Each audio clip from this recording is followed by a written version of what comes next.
하나님이 저와 여러분에게 복을 주시고 은혜 주시는 복된 주일 은혜의 한 주간 되시길 먼저 주님의 이름으로 간절히 축원드립니다. 컴퓨터를 사용하다 보면은 이 프로그램이 엉키거나 과부하가 되는 경우를 경험합니다.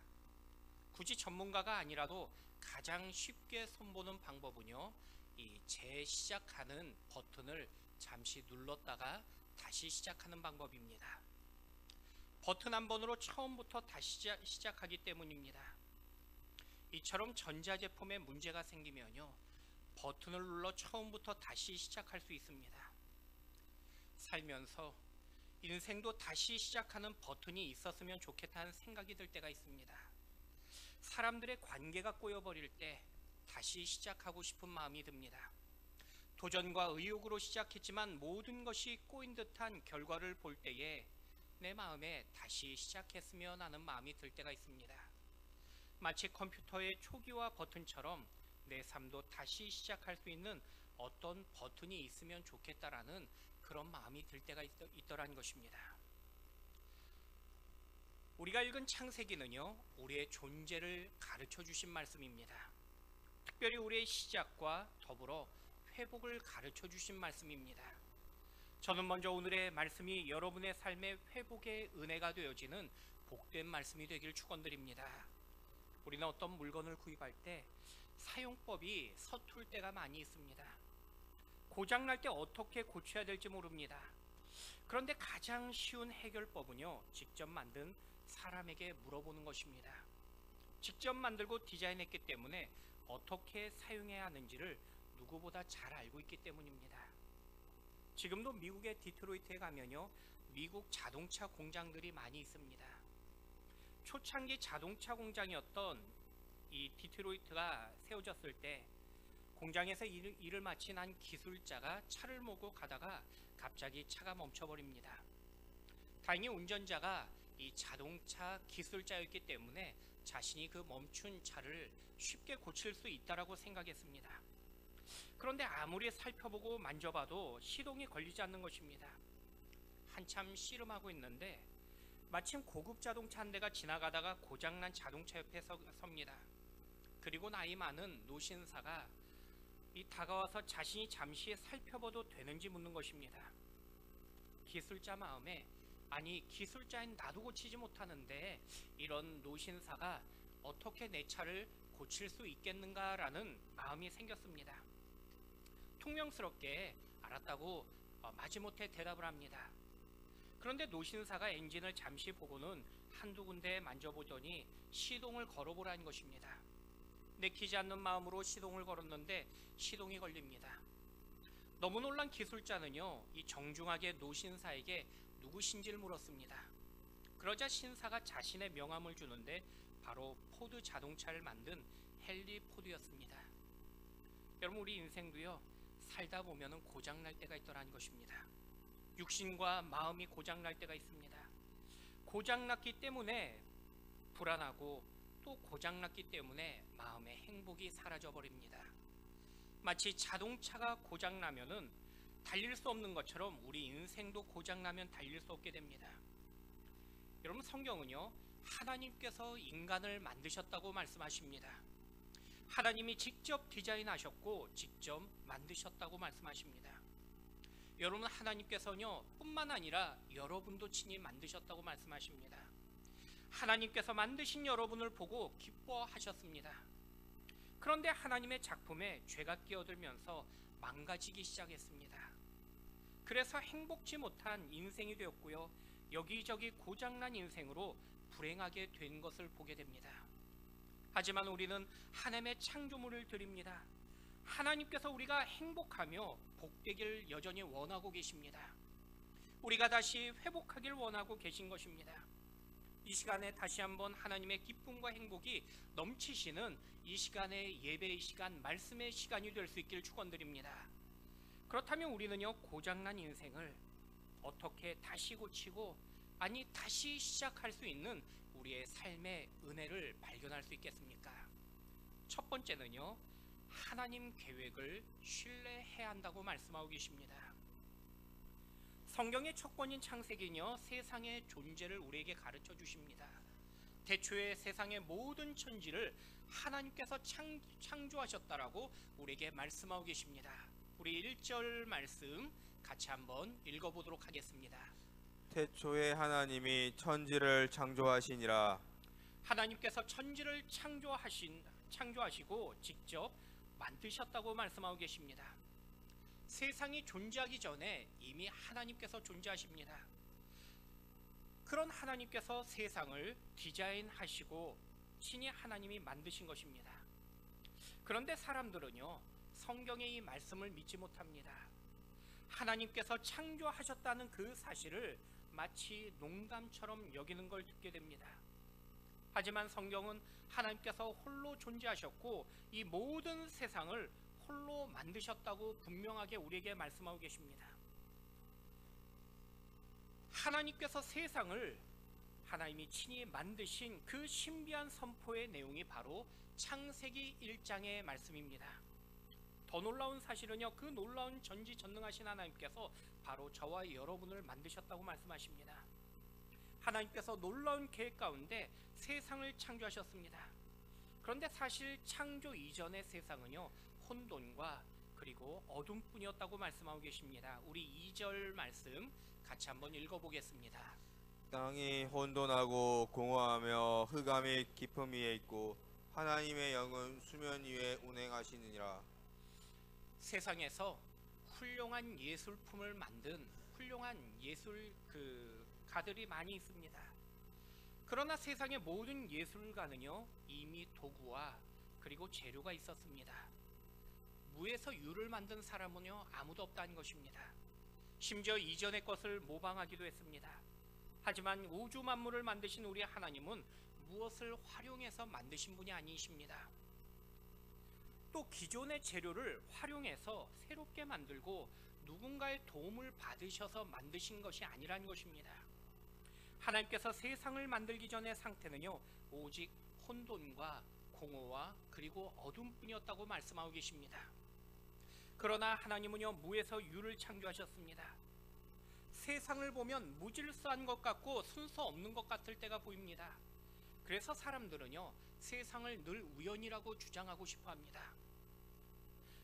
그러나 성경에서는요, 우리에게 우연이 아니라 하나님의 철저한 질서와 그리고 완벽한 계획 가운데 세상을 창조하셨다고 주님은 말씀하고 계십니다. 천지를 질서대로 6일 동안 창조하셨을 뿐만 아니라 그리고 그 마지막에 인간을 만드셨다고 말씀하고 있기 때문입니다. 인간을 세상을 즐기고 또 이 모든 것을 다스릴 수 있도록 이미 주님은요, 계획하셨던 것입니다. 여러분, 세상은요, 결코 우연히 존재하지 않는다라는 사실입니다. 모두 철저한 하나님의 계획 속에서 이루어진 사건입니다. 저와 여러분의 인생도요, 하나님 창조의 일부분이라고 말씀하십니다. 여러분, 인생도요, 결코 우연이라고 말씀하지 아니하신다는 것입니다. 하나님의 놀라운 계획 속에서 바로 존재하고 있다라고 말씀하시며 가르쳐주고 계십니다. 하나님은 우리 인생을 직접 계획하셨고 디자인하셨습니다. 여러분은 어쩌다가 우연히 존재하는 인생들이 아니라고 성경은 우리에게 말씀하며 가르쳐주고 계신 것입니다. 여태껏 죽지 못해 살고 있는 것이 아니라는 것입니다. 모두 하나님의 계획의 인도하심 속에서 오늘까지 살아가는 인생들이라는 것입니다. 여러분, 제가 목양실에 컴퓨터를 오직 설교와 그리고 말씀 준비를 위해서 구입했는데, 만약에 컴퓨터는 자신은 게임용이라고 그렇게 생각하고 있다면요, 저의 목적과 컴퓨터의 그 목적이 다른 그러한 생각을 가지고 있는 것입니다. 저의 목적과 다르게 착각하는 것입니다. 마찬가지로 우리는요, 우리를 향한 주님의 뜻을 올바르게 깨달을 때 우리의 올바른 삶을 살아갈 수 있다는 것입니다. 우리 인생의 성공은요, 내가 계획한 것, 내가 소원한 것을 이루는 것이 결코 아니라는 것입니다. 나를 위해 계획하신 그 하나님의 뜻을 온전하게 발견하고 깨닫는 인생이 바로 형통한 인생이 되어짐을 성경은 말씀하고 계십니다. 여러분, 우리 인생의 성공은요, 내 뜻을 오늘도 이루어가는 인생이 아니라는 것입니다. 나를 만드시고 나를 계획하신 하나님의 뜻을 우리가 발견하며 그리고 그 뜻을 이루는 것이 바로 우리의 참된 인생의 목적임을 성경은 먼저 우리에게 가르쳐주고 계십니다. 여러분, 하나님의 그 크신 뜻을 먼저 믿고 온전히 신뢰할 수 있는 저와 여러분의 믿음의 귀한 삶들 되시기를 주의 이름으로 간절히 축원드립니다. 여러분, 작은 나사 하나를 봐도요, 그 나사를 공장에서 처음 만들 때 계획을 가지고 만들게 됩니다. 그냥 공장에서 시간 좀 남고 그리고 재료 남았다고 나사 만드는 공장은요 결코 없더라는 것입니다. 마찬가지로 하나님께서 여러분을 만드시고 이 시간 여기까지 인도하신 그 이유는 분명한 하나님의 뜻과 계획이 있다는 것입니다. 여러분의 인생을 인도하시고 계시는 그 하나님의 선하심이 존재하고 있다는 사실입니다. 오늘 하나님의 자녀로서 복이 되게 하시려고 오늘 이곳으로 부르셨다고 말씀하고 계십니다. 여러분, 하나님의 그 선하신 뜻을 믿음으로 고백하시며 날마다 믿음으로 전진하며 나아가시는 여러분 되길 축원드립니다. 하나님은요 나를 향한 선한 계획을 가지고 계십니다. 그 뜻은요 완전하시다고 말씀하십니다. 이미 하나님께서 우주 만물을 하나님의 계획으로 만드셨던 것처럼 하나님이 거룩한 손으로 이 우주를 또한 지키시고 보존하신 것처럼 오늘 저와 여러분을 지켜주시고 인도하고 계심을 말씀하고 계십니다. 우리 인생을 오늘도 가장 아름답게 인도하시며 그리고 주의 뜻이 계획이 있다고 약속하며 말씀하고 계십니다. 저는 특별히 우리를 향하신 그 놀라운 계획을 매 순간마다 여러분의 삶의 여정 속에서 발견하시고 또 깨닫는 여러분의 귀한 인생들 될 수 있기를 주의 이름으로 간절히 축원드립니다. 두 번째는요 또한 하나님 말씀에 순종해야 함을 말씀하고 계십니다. 우리 3절 말씀 같이 한번 읽어보도록 하겠습니다. 하나님이 이르시되 빛이 있으라 하시니 빛이 있었고. 본문 창세기 1장의 말씀을 하나님께서 이 창조를 어떻게 하셨는지를 구체적으로 이 말씀하시는 기록의 말씀입니다. 1장을 잘 읽어보시면요 하나님의 창조 사역 속에서 반복적으로 사용되어지는 단어를 우리는 발견하게 됩니다. 바로 하나님이 이르시되라는 말씀입니다. 하나님은 세상을 말씀으로 지으셨고 말씀 가운데 완성하셨다고 가르쳐 주신 것입니다. 말씀에 능력이 있고 말씀의 역사가 일어남을 보여주십니다. 말씀하실 때마다 세상은요 그 말씀을 들었고 그 말씀대로 반응하며 그리고 순종하며 이루어졌던 것입니다. 오늘 그 말씀은요 내게도 지금 들려지는 말씀입니다. 여러분, 오늘 나에게 말씀하시면요 내가 먼저 듣고 그 들음으로 반응하며 믿음으로 순종할 수 있는 여러분이 될 수 있길 축원드립니다. 이스라엘은요 하나님의 택한 백성이라는 이 선민의식으로 평생 살아가는 민족입니다. 그런데 바벨론에 멸망당했고요 성전이 파괴되어집니다. 수많은 이스라엘 백성들이 바벨론 포로로 끌려가게 됩니다. 이때 끌려갔던 제사장 에스겔도요 바벨론에서 절망과 낭망의 시간을 가지게 됩니다. 조국을 돌아보고 자신들의 처지를 돌아볼 때 조금도 소망의 빛이 보이지 않았습니다. 그런데 그 순간에 하나님께서 에스겔을 부르십니다. 그리고 어느 날 환상 가운데 골짜기로 인도하십니다. 그러나 골짜기에는요 오직 뼈만 가득한 걸 보여주셨습니다. 너무나 말라버린 그 뼈는요 오히려 죽음과 그리고 절망만 보였던 에스겔의 그러한 그 시점을 보여줍니다. 그런데 하나님께서 에스겔에게 마른 뼈들이 살아날 수 있겠냐고 묻고 계신 것입니다. 에스겔에게는요 어떤 소망도 보이지 않았습니다. 그래서 에스겔은요 주님만이 아신다라고 그렇게 말씀을 드립니다. 지금 주님은 하실 수 있고 주님만이 생명이라고 고백할 수 없었습니다. 너무나 보이는 것이 처참하며 암담했기 때문입니다. 하지만 주님은요 에스겔에게 주님의 말씀으로 너희가 살리리라고 그렇게 말씀하시며 선포하십니다. 에스겔은요 소망 없어 보였지만요 주님의 말씀에 순종하는 걸 보게 됩니다. 우리 에스겔서 37장 7절 말씀 같이 한번 읽어보겠습니다. 이에 내가 명령을 따라 대언하니 대언할 때 소리가 나고 움직이며 이 뼈 저 뼈가 들어맞아 뼈들이 서로 연결되더라. 여러분, 소망 없는 존재에게 단지 하나님 말씀이 들어가자 그 순간 움직이기 시작하는 것이고요, 다시 생기가 일어나기 시작합니다. 아니, 더 놀라운 사실은 이제 그 뼈들이 다시 살아나서 생명이 되었고 이제는 군대가 되는 걸 보게 됩니다. 여러분, 오늘 하나님 말씀이 이 땅에 임재하면요, 어떤 죽었던 영혼들도 다시 회복되어지는 은혜가 일어나게 됩니다. 절망하고 안 될 것 같은 포기했던 인생일지라도 하나님 말씀이 내 안에 임재하면요, 하나님의 군대로 변하는 역사가 일어납니다. 누가 봐도 안 될 것 같고 막힌 인생이라고 보일지라도 하나님 말씀이 들어가면은 그 인생은 이제는 흥하고 열리고 그리고 풀리는 인생이 되는 걸 보게 됩니다. 여러분, 내 인생 가운데 지금 실패하고 안 풀리고 닫혀진 삶과 같을지라도요, 하나님의 그 말씀 가운데 이제는 풀려지고 열려지고 흥해지는 여러분 되기를 축원드립니다. 여러분, 하나님께서 오늘 우리에게 말씀의 능력을 가르쳐 주고 계신 것입니다. 천지를 창조하셨던 그 말씀의 능력을 믿고 에스겔이 들었던 그 대언한 그 말씀처럼 오늘 우리도 이제 주님의 말씀을 잘 듣고 그 잘 전해야 됨을 우리에게 가르쳐 주고 계신 것입니다. 우리에게 말의 능력을 우리에게도 주셨다라고 가르쳐 주고 계신 것입니다. 내 말 한마디가 이제는 다른 사람을 죽이기도 하고 살리기도 한다라고 우리에게 가르쳐 주십니다.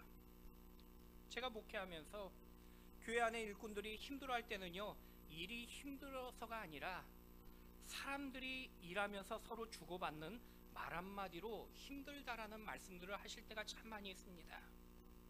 상대방의 거친 말로 잠을 자지 못하고 밥도 먹지 못한다고 말씀하십니다. 아니, 말 때문에 일하지 못한다고 그렇게 힘들어하시며 말씀하시는 말씀을 듣게 됩니다. 그런데 반대로요, 그렇게 힘들어하는 분들에게 누군가 격려하고 위로하면 내가 언제 힘들었냐 한 듯이 다시 일어나는 그 모습을 발견하기도 합니다. 그만큼 우리 말에는요, 힘이 있고 능력이 있다는 것입니다. 그래서 우리는요, 하나님의 말씀도 잘 들어야 될 뿐만 아니라 내 입술에서 늘 하나님의 말씀이 선포되어지는 능력의 삶을 살아가야 된다는 것입니다. 그래서 우리의 입술에는요, 늘 성경적인 칭찬의 말, 감사의 말, 격려의 말이 우리의 입 가운데 머물러야 됩니다. 미국 사람들이 잘하는 그 두 마디의 말이 있습니다. 하나는 감사합니다와 다른 말은 미안합니다라는 말입니다. 철저하게 사실 두 마디는요, 성경적인 그런 언어입니다. 왜냐하면 성경은 우리에게 늘 감사와 회개를 우리에게 말씀하고 있기 때문입니다. 그런데 한국 사람들은 이런 말을 잘 못합니다. 오히려 부끄럽다고 여기고 나를 사람들이 이러한 말로 가볍게 여긴다라고 생각하기 때문입니다. 제가 아주 오래전에요, 부산에 처음 왔을 때 한 식당에 갔습니다. 식사하면서 이것저것 주시는 이 종업원분에게 줄 때마다 감사하다고 그렇게 말씀을 드렸습니다. 나중에 계산하는데 저보고 혹시 일본 사람이냐고 묻는 것입니다. 그래서 제가 그때는 서울에서 막 내려왔으니까 서울 사람입니다 그렇게 말씀드렸더니, 야, 역시 서울 분들은 말이 예쁘다라고 그렇게 칭찬해 주신 것입니다. 부산 분들이 흔히 끝만 올리면 서울말처럼 들린다고 말씀하십니다. 우리 한번 옆에 분하고 서울말로 인사하겠습니다. 감사합니다. 우리 한 번 더 인사합니다. 우리 고맙습니다. 우리 한 번 더 마지막 인사할게요. 말이 참 예쁘십니다. 서울 부부와 부산 부부가 신혼여행을 갑니다. 부산 아내가 서울 부부를 보니까요, 남편이 아내에게 너무 잘해준 것 같아서 부러운 마음이 드는 것입니다. 그래서 서울 부부를 그대로 따라하며 흉내냅니다. 서울 여자가 서울 남편에게 다가가서 살짝 건들면서 천천히 도망치듯 달립니다. 자기야, 나 잡아봐라. 그러자 서울 남편도요, 천천히 따라가면서 잡을 듯 말 듯 자신의 아내를 따라가는 것입니다.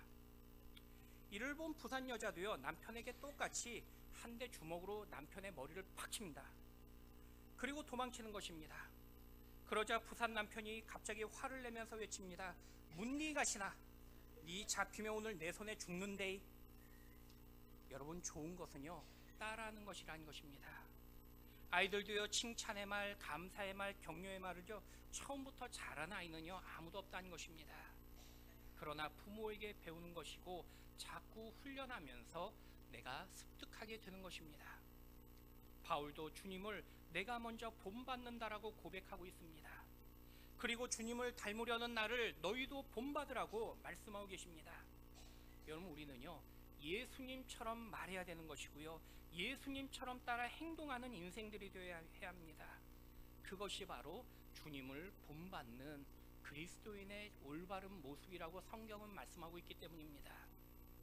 여러분, 생명의 말씀을 잘 들으시고 그 말씀대로 순종하시며 이제는 그 말씀의 본을 보이시는 여러분이 되길 축원드립니다. 여러분, 주님의 말씀에는요 이처럼 능력이 있고 생명이 있습니다.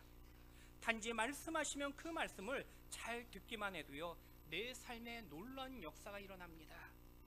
그래서 잘 듣는 것도 중요합니다. 하지만 더 중요한 사실은요 그 말씀을 이제는 내가 그대로 들을 뿐 아니라 그 말씀대로 우리가 순종하며 살아가는 인생이 되어야 한다는 것입니다. 여러분, 오늘 본문에서도요 빛이 있으라고 주님이 말씀하셨을 때 그 빛은요 순종하며 존재하는 걸 보게 됩니다. 하늘을 향해 말씀하셨을 때 하늘의 궁창에 순종하며 존재했던 걸 보게 됩니다. 하물며 가장 존귀하게 여기시는 여러분을 향해서 주님은 오늘도 말씀하여 주고 계십니다. 우리의 어둡고 죽어가던 내 인생을 향해서 주님께서 생명의 말씀으로 선포해 주고 계신 것입니다. 그 순간 우리는요 듣고 순종하면 되는 것입니다. 그리고 그 말씀대로 우리는 따라하면 되는 것입니다. 여러분, 말씀을 잘 듣고 순종하시며 이제는 말씀의 그 삶을 여러분의 삶 가운데 살아가시는 여러분의 복된 모습들이 되시기를 주님의 이름으로 간절히 축원드립니다. 마지막 세 번째는요 이제는 하나님의 형상을 비춰야 함을 말씀하고 계십니다. 여러분, 하나님은요 말씀으로 세상을 만드셨습니다. 개는 개처럼 만드셨고요 소는 소처럼 만드셨다고 말씀하고 계십니다. 그런데 사람은 사람처럼 만들지 아니하셨습니다. 우리 27절 말씀 같이 한번 읽어보도록 하겠습니다. 하나님이 자기 형상 곧 하나님의 형상대로 사람을 창조하시되 남자와 여자를 창조하시고. 하나님은 우리를요 인간처럼 만드신 것이 아니라 하나님의 형상대로 만드셨다고 성경은 말씀하고 계십니다. 하나님 형상이란 이 말씀은요 하나님의 거룩한 성품을 의미하는 것입니다. 하나님이 거룩하신 것처럼 인간도 거룩한 존재로 만드셨던 것입니다. 이처럼 하나님의 형상으로 만든 우리 이유는요 하나님을 닮은 존재로 우리가 살아가기를 원하고 계시기 때문이라는 것입니다. 하나님의 형상으로 우리가 하나님을 나타낼 수 있도록 주님께서는 우리에게 원하고 계심을 말씀하고 계십니다. 그래서 우리는요 늘 우리의 삶 가운데 하나님을 닮은 존재다운 삶을 살아가야 되는 것입니다. 그때 우리에게 올바른 회복의 은혜가 나타나며 또 하나님의 그 역사의 능력이 우리의 삶 가운데 우리에게 나타나기 때문이라는 것입니다. 오래전에 신문기사에서 서울의 명문대를 다녔던 여대생이 한 남자를 만났던 사건의 기사를 보았던 기억이 있습니다. 문제는 이 남자가 나쁜 남자였습니다. 남자친구가 여자친구에게 피로회복제라고 주어 먹였는데 알고 보니까 그것이 마약이었던 것입니다. 계속된 남자친구의 권유로 여자친구가 마약에 중독되어 버립니다. 그런데 남자친구는요 어느 순간 마약에 중독된 여자친구를 성매매시켰습니다. 결국 경찰에 붙잡힙니다. 경찰이 조사하다 보니까요 성매매를 이 주선했던 이 포주가 다름 아닌 이 여자의 남자친구였던 것입니다. 경찰이 어떻게 자신의 여자친구를 성매매시킬 수 있냐라고 그렇게 물었습니다. 그러자 이 남자 하는 말이요 자신은 여자친구를 너무나 사랑하고 좋아했기 때문에 그랬다는 것입니다. 내가 능력이 없고 내가 할 수 있는 것이 없기 때문에 많은 그러한 그 좋은 것, 명품과 그리고 맛있는 걸 사주고 싶은데 돈이 없어서 그래서 여자친구에게 성매매를 시켜서 그 돈으로 자기 여자친구에게 좋은 걸 사주고 좋은 걸 먹였다는 그런 주장을 하는 것입니다. 신문 기사를 보면서 저도 모르게 야, 참 짐승 같은 놈이다 라는 생각을 저도 모르게 입 밖으로 내뱉게 되었습니다. 그런데 같은 면에 다른 기사가 있었습니다. 호떡 파는 60대 가난한 부부가 호떡을 팔면서 30년 동안에 모았던 3천만 원이란 큰 돈을 어려운 이웃에게 전달했던 짧은 그런 기사 이야기였습니다. 저는 순간 똑같은 사람인데 너무 다른 모습을 보는 것 같은 느낌이었습니다. 여러분, 사람은요, 때로는 천사처럼 행동할 수도 있고요, 때로는 짐승처럼 행동할 수도 있다는 것입니다. 그런데 모든 인간은 동물 같은 본능 때문에 짐승처럼 행동하기도 합니다. 그러나 인간답다라고 말할 때는요, 본능으로서 동물처럼 살아가는 그 모습을 볼 때가 아닙니다. 동물 같은 본능을 이겨낼 때 사람 같다라고 사람들은 말합니다. 여러분, 우리는요, 동물의 본능을 초월하여 하나님의 형상대로 지음받은 인생들이라고 말씀하고 계십니다. 단지 세상의 욕망과 죄의 욕심을 쫓아 살아가는 존재들이 결코 아니라는 것입니다. 하나님의 자녀답게 살아갈 때에 하나님의 그 형상을 회복할 수 있다라고 성경은 말씀하고 계신 것입니다. 여러분, 동물과 인간에게는요, 많은 차이점들이 있습니다. 그런데 가장 큰 차이점은요, 짐승은요, 이 땅의 것을 위해 단지 살아가는 존재라는 것입니다. 그러나 인간은요, 하늘의 것을 바라보며 살아가는 존재입니다. 짐승은 죽을 때까지 단지 이 땅의 것들을 채우고 이 땅의 것을 누리기 위하여 단지 살아가고 있지만은, 우리는 이 세상의 전부가 아닌 하늘의 것을 소망하며 그리고 하늘의 영광을 위하여 살아가는 인생들임을 우리는 알고 있다는 것입니다. 바로 하나님께서 우리를 하나님의 형상대로 만드신 우리의 존재를 우리는 믿고 알고 있기 때문인 것입니다. 여러분, 저와 여러분을요, 하나님은요, 하나님을 닮은 자로 만드셨다라고 말씀하고 계십니다. 하나님의 형상된 우리는요, 하나님의 그 자녀로서 우리의 말과 행동을 통해서 하나님을 드러내야 되는 우리의 마땅한 사명의 존재의 모습이 있다는 것입니다. 여러분, 부모가요, 자녀를 보면서 가장 예쁜 모습은요, 바로 부모의 가장 좋은 모습을 닮고 따라할 때라는 것입니다. 아버지 하나님께서도요, 우리를 보시면서 하나님의 그 모습이 드러날 때 가장 기뻐하신다고 성경은 말씀하고 계십니다. 우리의 말과 우리의 행동을 통해서 하나님의 거룩한 성품이 드러날 때 우리 주님은요, 기뻐하심을 말씀하고 계십니다. 우리의 언행으로 믿지 않는 자들을 하나님께 인도할 때에 하나님은 가장 기뻐하신다고 우리에게 약속하며 말씀하고 계십니다. 여러분, 우리의 삶을 통해서 하나님의 모습을 드러내는 하나님의 형상에 비추는 인생들이 여러분 되길 축원드립니다. 여러분의 말과 행동이 하나님의 형상을 드러내는 거룩한 모습이 이 한 주간에도 이루어지기를 다시 한번 주님의 이름으로 간절히 축원드립니다. 말씀을 맺겠습니다. 여러분, 하나님은요, 하나님의 질서와 계획 가운데 이 우주 만물을 창조하시고 만드셨다고 말씀하십니다. 우연이 아니라 하나님의 계획이 있었고요, 뜻이 있다고 말씀하고 계십니다. 이제 능력의 말씀을 듣고 그리고 우리도 그 말씀대로 순종하며 말씀의 삶을 살아가야 되는 것입니다. 그리고 하나님의 영광을 비추는 하나님의 그 닮아가는 인생의 삶을 살아가야 됩니다. 그렇게 살아가는 우리에게 주님은요, 오늘 다시 한번 축복하며 말씀하고 계십니다. 우리 28절 말씀 읽어보도록 하겠습니다. 하나님이 그들에게 복을 주시며 하나님이 그들에게 이르시되 생육하고 번성하여 땅에 충만하라. 땅을 정복하라. 바다의 물고기와 하늘의 새와 땅에 움직이는 모든 생물을 다스리라 하시니라. 여러분, 처음 이 땅에 주어진 이 하나님의 거룩한 축복의 말씀이 오늘 저와 여러분에게 주어지는 이 한 주간의 축복이 되기를 주님의 이름으로 간절히 축원드립니다. 이 한 주간의 삶에서 하나님의 뜻을 친히 이루어 가시며 또 하나님의 기쁨을 이루어 가시는 다시 한번 저와 여러분 되시기를 주님의 이름으로 간절히 축원드립니다.